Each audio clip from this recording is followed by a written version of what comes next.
오늘 예배에 오신 여러분들을 진심으로 환영하고 축복합니다. 여러분 세상에서 살기가 힘들다고 하시는 분들이 많이 있는 것 같은데 힘내시고 용기를 내시기를 주님의 이름으로 부탁을 드립니다. 우리 주님께서 여러분들을 얼마나 사랑하시는지요? 십자가에 달리셔서 여러분들을 위해서 돌아가셨습니다. 그것은 그분의 생명을 내어놓으신 것이고 우리를 그렇게 극진하게 사랑하셨다라고 하는 것을 의미합니다. 옆에 분들하고 한번 인사 한번 하시죠.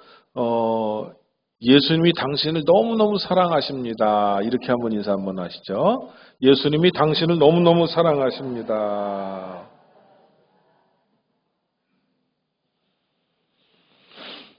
네, 예수님이 너무 멀리 있어서 그 예수님의 사랑이 느껴지지 않는 분들이 계신 것 같은데 옆에 있는 사람이 예수님이라고 한번 생각을 해보시고 다시 한번 인사해 보세요.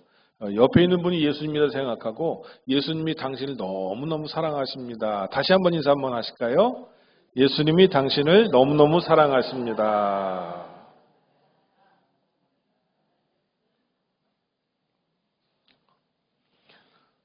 혹시 여러분들이 신앙생활 하면서 야, 이것은 하나님이 나를 매를 때리시는 거야 라고 생각하면서 하나님의 징계를 혹시 당해보신 적이 있나요? 징계를 당하는데도 여전히 회개하지 않고 지속적으로 이것이 하나님의 징계야 라고 하는 것을 깨달으면서 징계를 당해보신 적이 혹시 있나요? 하나님으로부터 징계를 당하면 참 괴롭습니다. 제가 당해봐서 압니다. 그런데 징계를 당하면서도 깨닫지를 못해요. 깨닫지 못하니까 징계는 계속됩니다. 이러면 안 되는데 하면서도 징계를 당하는 사람이 있더라라고 하는 거예요. 오늘 성경을 보니까 그 사람이 누굽니까? 바로입니다. 그런데 거기다가 한 글자만 더 붙이면 네 가지입니다. 바로나. 따라해 봅시다. 바로나. 예, 바로나. 여러분, 우리가 바로가 징계를 계속 당하는 걸 보면서 굉장히 답답해해요. 그런데 사실은 바로를 통해서 나를 볼 수 있어야 된다라고 하는 거예요. 바로를 통해 누구를 본다고요? 나를 보는 거예요. 바로나입니다. 바로나. 오늘 성경을 보니까 바로는 첫 번째 재앙을 당하고 이스라엘 백성들을 보낼 것처럼 하다가 보냈어요? 안 보냈어요?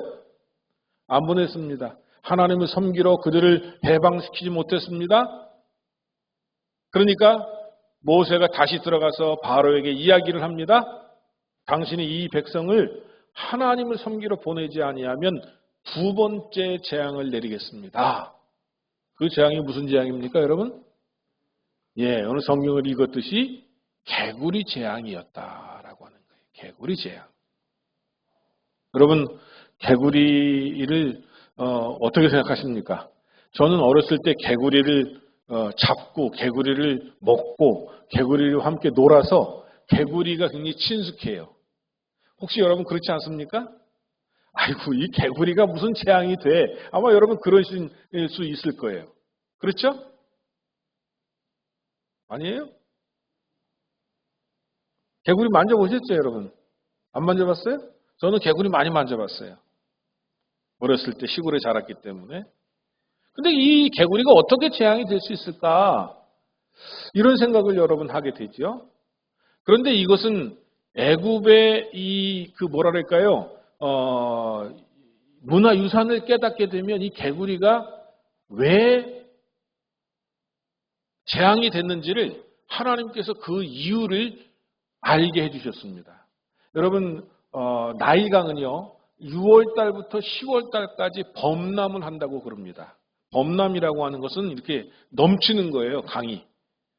그러면 이게 말하자면 위쪽에 있는 상류에 있는 아주 좋은 그 영양분들이 하류로 내려가서 그것이 넘쳐갖고 논에, 밭에 아주 그냥 아주 영양분이 가득 찬다는 거예요. 그런데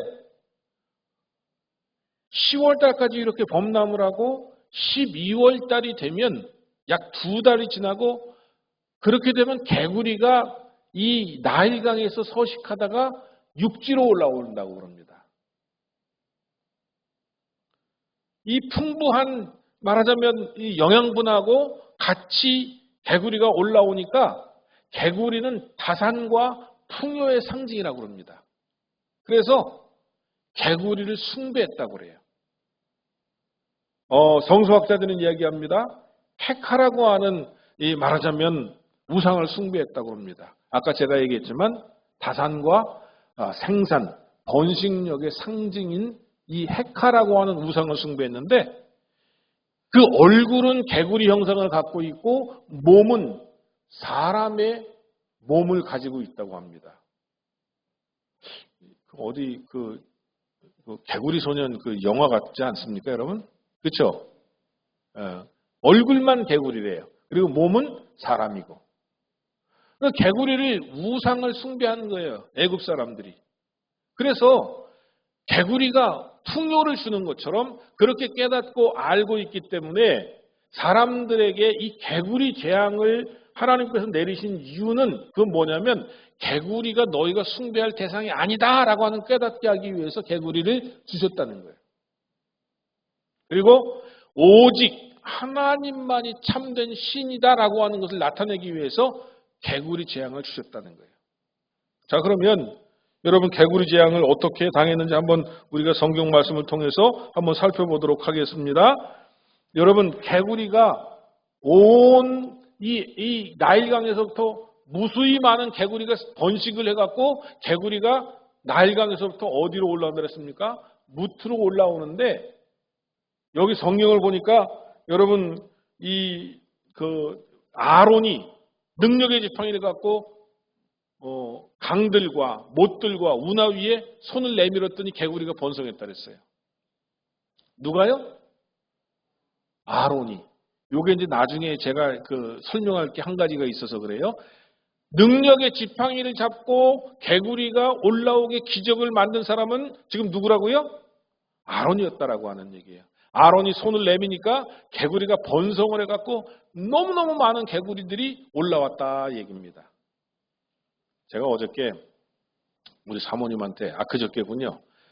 이번 주에 개구리 설교를 하려고 그러는데 개구리 하면 생각나는 게 뭐가 있습니까? 그랬더니 우리 사모님이 그런 얘기를 하더라고요. 개구리가 시끄럽지 않냐? 개굴 울잖아요, 여러분. 그렇죠? 반응이 없으셔. 개구리 소리 못 들으셨어요? 근데 여러분 시골에서 개구리 소리 들으면 얼마나 정겹습니까? 그렇죠?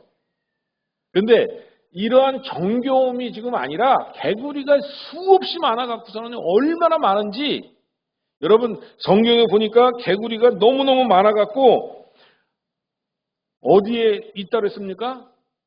바로의 궁에 들어갔다 이렇게 말하고요. 여러분 성경 말씀 한번 보겠습니다. 오늘 성경 말씀 3절 4절을 한번 볼까요? 3절 4절 다 같이 한번 읽어보실까요? 시작.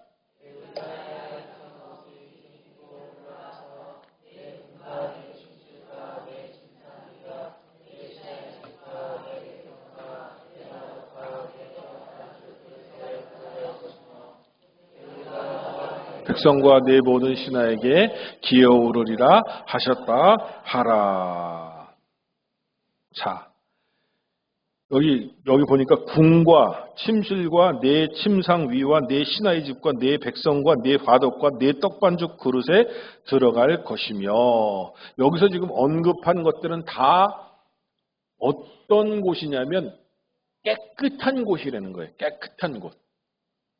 그러니까 이 개구리들이 여러분 생각해 보세요. 바로의 궁에 개구리가 침입할 수 있습니까? 없습니까?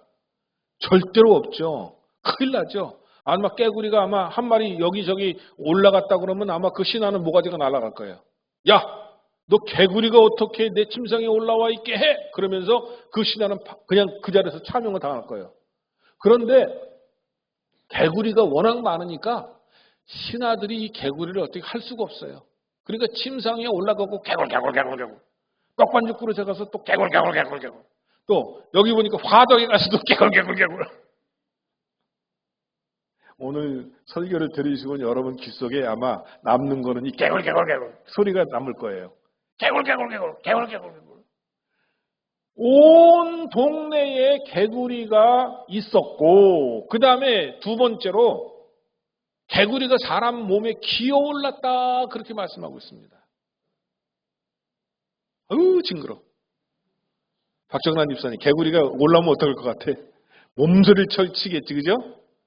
여자들은 그냥 기겁을 하면서 개구리를 떼내려고 그러는데, 개구리를 떼내려고 그러면 뗄 수가 없어요. 그냥 계속해서 개구리가 올라오는 거야. 개구리가 살금살금 개구리가요, 여러분 뛰는 것도 잘하지만 기는 것도 잘해요. 쫙 엎드려갖고 이 네 다리를 이렇게 엉금엉금 기기도 하고, 그 다음에 이 뒷다리를 이용해갖고 폴짝 뛰기도 하고. 근데 개구리보다 사람이 더 더 빨라요. 저는 개구리를 어렸을 때 잡아봤어요. 여러분 개구리 잡는 법 어떻게 잡는지 아십니까? 제가 힌트를 드릴게요. 긴 이 회초리 같은 거를 딱 구해요. 그래갖고 이렇게 더듬 하다가 개구리가 탁 나타나면요, 바로 개구리 위에다가 이 회초리를 쫙 때리잖아요. 그럼 개구리가 쫙 뻗어요. 개구리 잡아보셨죠? 아니면은 손으로도 잡잖아요, 손으로. 청개구리 같은 건 손으로 잡지만 실제로 이 뛰는 개구리는 손으로 잡기가 쉽지가 않습니다. 근데 또 사람이 빨라요. 그래서 팍 덮치면은요, 또 개구리를 잡아요. 근데 여러분 생각해 보세요.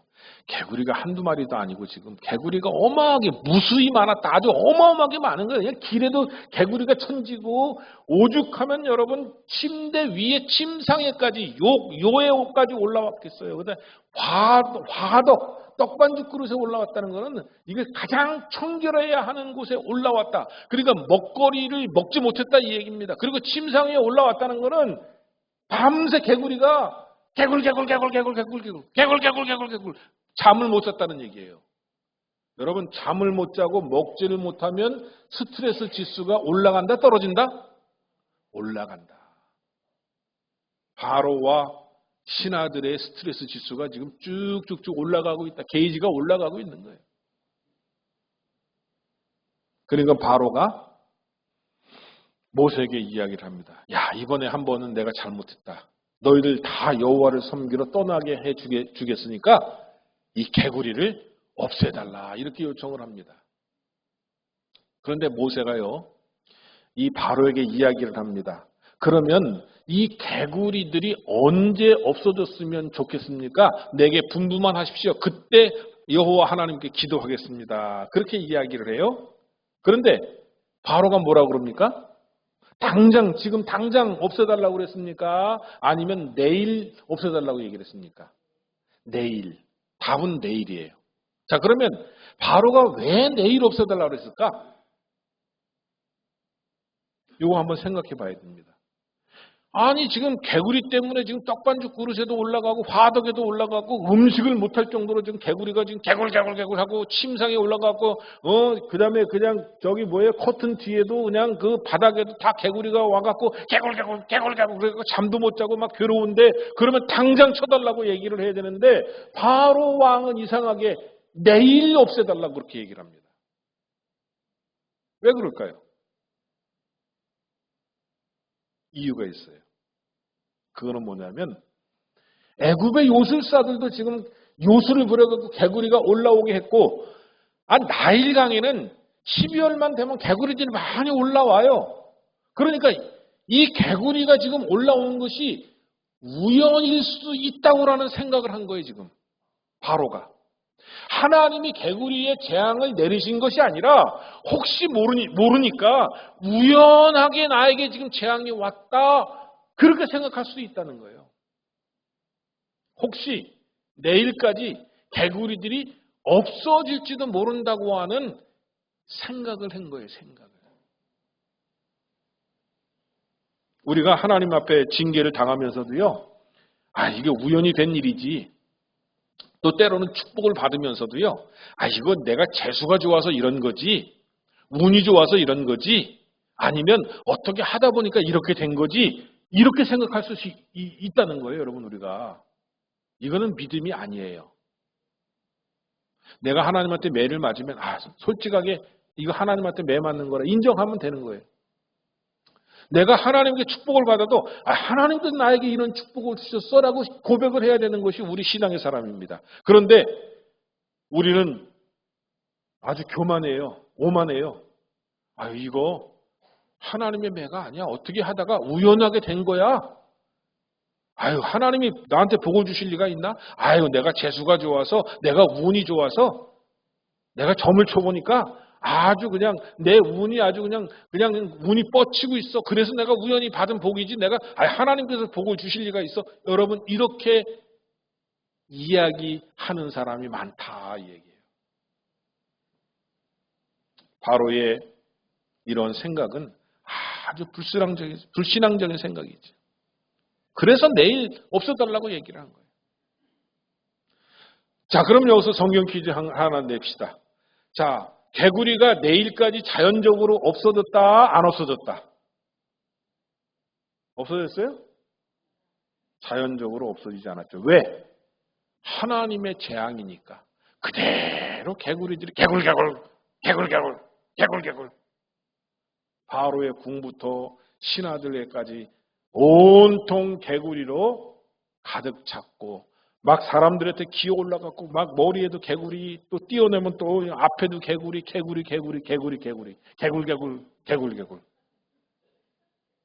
온통 개구리야, 개구리. 그런데요, 모세가 바로의 요청을 받고 개구리가 나일강에만 있도록, 그리고 개구리가 없애지도록 하나님 앞에 기도합니다. 자, 누가 기도했다고요? 자, 아까 하나님의 능력의 지팡이를 잡고 개구리가 생기도록 한 건 누가 했다 그랬어요? 아론이 했습니다. 그런데 이 개구리가 없어지도록 기도한 건 누구라 그랬어요? 모세. 이것이 뭐냐면 신앙의 질서인 줄로 믿으시기를 바랍니다. 무슨 얘기냐면 하나님께서 쓰시는 사람이 기도하면 그 기도가 이루어지는 능력이 있는 거예요. 그래서 여러분 성경에 뭐라고 말씀하고 있냐면요, 야고보서에는 이렇게 말씀하고 있습니다. 의인의 간구는 역사하는 힘이 큼이니라. 무슨 얘기냐면 역사한다는 얘기는 살아서 움직인다는 얘기예요. 기도하면 그 기도가 움직여서 그 기도대로 이루어지는 축복을 허락해 주신다는 거예요. 여러분, 우리 기독교인들은요, 하나님 앞에 간절히 기도할 때에 그 기도가 이루어지는 축복을 하나님께서 우리들에게 허락하시는 줄로 믿으시기 바랍니다. 그래, 모세가 하나님 앞에 간절히 기도를 합니다. 하나님 앞에, 하나님 개구리의 재앙을 없애주시옵소서, 이 애굽에서 개구리가 사라지도록 하여 주옵소서. 그러니까 어떤 개구리는 나일강에 들어갔고 어떤 개구리는 그냥 죽었어요. 개구리가 개굴개굴 하다가 그냥 모세가 기도하니까 바로 그냥 고개를 쳐박고 죽었습니다. 여러분, 개구리 죽은 거 보셨어요? 개구리는 죽을 때 팔다리를 쫙 펴고 죽습니다. 여러분, 개구리를 나무를 쳤을 때 개구리가 어떻게 되는지 아세요? 쫙 뻗어요. 보신 분들은 이해하실 텐데 안 보신 분들은 이해를 못 하시는 것 같아요. 개구리들이 쫙 뻗어갖고 죽어갖고 그 개구리들이 죽은 시체를 갖다가 워낙 많으니까 모아놨는데 무더기가 되었더라라고 하는 거예요. 근데 개구리가 여러분 썩을 때 살 썩는 냄새하고 똑같죠. 송장 썩는 냄새하고 똑같은 거예요. 아주 악취가 났다 그랬어요. 성경에 보니까. 그러니까 얼마나 괴로웠겠어요. 이 개구리로 인해서 먹지도 못하고 자지도 못하고 이 모든 행동을 못했지. 그 다음에 개구리가 죽으니까 또 썩어서 또 나일강이 썩어서 피로 썩어서 악취가 났다고 얘기한 것처럼 역시 개구리도 또 악취를 내었더라 하는 그런 얘기죠. 여러분, 그런데 바로는 악취가 조금 좀 가실만 하니까, 숨을 쉴만 하니까 또 어떻게 돼요? 다시 원위치로 돌아갔다 이 얘기입니다. 여러분, 사람은 깨달음의 동물입니다. 사람은 잘못한 것을 깨닫고 고치는 능력이 있습니다. 사람은 다시 수리해서 쓸 수 있는 존재가 사람이더라라고 하는 얘기예요. 여러분, 하나님께서 사람을 만드실 때에 우리 마음속에 그 마음을 주셨습니다. 생각을 주셨습니다. 그리고 이 마음에 따라서 행동하도록 만드셨습니다. 그런데 이 마음이 잘못되면 행동이 잘못돼요. 그런데 우리가 하나님 앞에 우리의 마음을 고치면 새롭게 되는 인생이 되는 줄로 믿으시기를 바랍니다. 예수를 믿는 것은요, 여러분 새로운 마음을 갖는 거예요. 예수를 믿는 것은요, 우리 마음을 고치는 거예요. 예수를 믿는 것은요, 우리 삶이 고쳐지는 것을 의미하는 거예요. 여러분, 때로는 우리가 잘못 생각하고 인생을 잘못 살 수가 있습니다. 그래서 죄를 짓고 범죄를 함으로 말미암아 우리 마음에 고통을 당하고 우리 삶에 쓰이쓴 아픔이 있기도 합니다. 그런데 예수님을 믿으면요, 이것이 고쳐진다 이 얘기입니다. 여러분, 저는 제가 이제 차를 오랫동안 탔는데 이 차를 타다가 고장이 난 적이 있어요. 왜냐하면 벨트를 갈아야 되는데 벨트를 미리 갈지를 못했어요. 그래갖고 벨트를 갈지 못하니까 막 자동차가 달리다가 벨트가 이게 망가지니까 엔진이 망가진 거예요. 엔진이. 그러면 여러분 어떻게 돼요? 차가 갑니까 안 갑니까? 차가 움직이질 않아요. 그래갖고 엔진을 갖다가 통째로 바꿨어요. 통째로. 돈 많이 듭니다. 몇백만 원 들어요 보니까. 근데 엔진을 통째로 갈고 새롭게 수리를 하니까 이 자동차가 갑니까 안 갑니까? 가요. 다시 가요. 여러분, 우리의 삶은요, 하나님께서 고쳐주시는 은혜가 있습니다. 하나님께서 우리의 삶을 다시 수리해 주십니다. 하나님은 우리를 치료하시고, 때로는 죄악의 모습도 여러분 하나님께서 치료하시고, 때로는 하나님께서 우리의 잘못된 인생의 생각들을 고쳐주시고, 그렇게 해서 새롭게 우리의 인생을 살아가도록 만들어 주신다라고 하는 거예요. 그래서 깨달음이라고 하는 것이 중요한데, 이 바로는 깨달음의 경지에 가려고 하다가 다시 원위치, 아크쉐한 거예요. 여러분, 이 출애굽기를 계속 우리가 강의하면서 잊지 말아야 할 히브리 원어 무엇입니까? 아크쉐. 아크쉐는 뭐예요? 강팍한 거, 완악한 거, 딱딱하게 굳는 거. 우리의 마음도, 우리의 생각도, 우리의 몸도 딱딱하게 굳으면 안 된다 그랬습니다. 그리고 우리의 신앙도 딱딱하게 굳으면 안 된다 그랬습니다. 딱딱하게 굳으면 죽는 겁니다. 딱딱하게 굳으면 재앙이 있는 겁니다. 그런데 부드러운 마음, 부드러운 어떤 생각, 부드러운 신앙생활, 이것을 할 때 하나님의 은혜가 우리 마음속에 넘치는 거예요. 저는 이 출애굽기를 계속 강의하면서 저와 여러분이 하나님께 재앙을 당하는 사람이 아니라 하나님의 온전한 축복 위에 놓여져 있기를 간절히 바라면서 여러분에게 이 말씀을 선포합니다. 그러려면 내가 하나님의 혹시 재앙을 당하지는 않을까 하는 깨달음이 있어야 돼요. 이 아픔이, 지금 이 고통이, 지금 이 힘든 것이 혹시 하나님의 재앙이 아닐까라고 하는 생각을 한 번쯤은 해보시라는 거예요. 그리고 우리의 삶을 하나님의 은혜로 고치자는 거예요. 바로는 끝까지 고치지 않았습니다. 바로의 마음은 아쿠쉐, 계속 굳은 마음을 가졌습니다. 바로는 어떻게 됐습니까? 마지막에 그의 백성들이 다 망했어요. 그리고 그의 군대는 홍해에서 완전히 수장됐어요. 다 죽었어요. 그의 그 군대가. 이러한 아픔을 당했지만 그러나 끝까지 바로는 깨닫지 못하고 회개하지 아니했다. 그것은 무엇 때문에? 그의 마음이 아크쉐했기 때문이다 라고 하는 겁니다. 사랑하는 성도 여러분, 우리의 마음을 부드럽게 유지해야 됩니다. 우리의 마음을 순수하게 유지해야 됩니다. 그럴 때에 하나님의 은혜가 우리 위에 넘치게 될 줄로 믿으시기를 주님의 이름으로 축복합니다.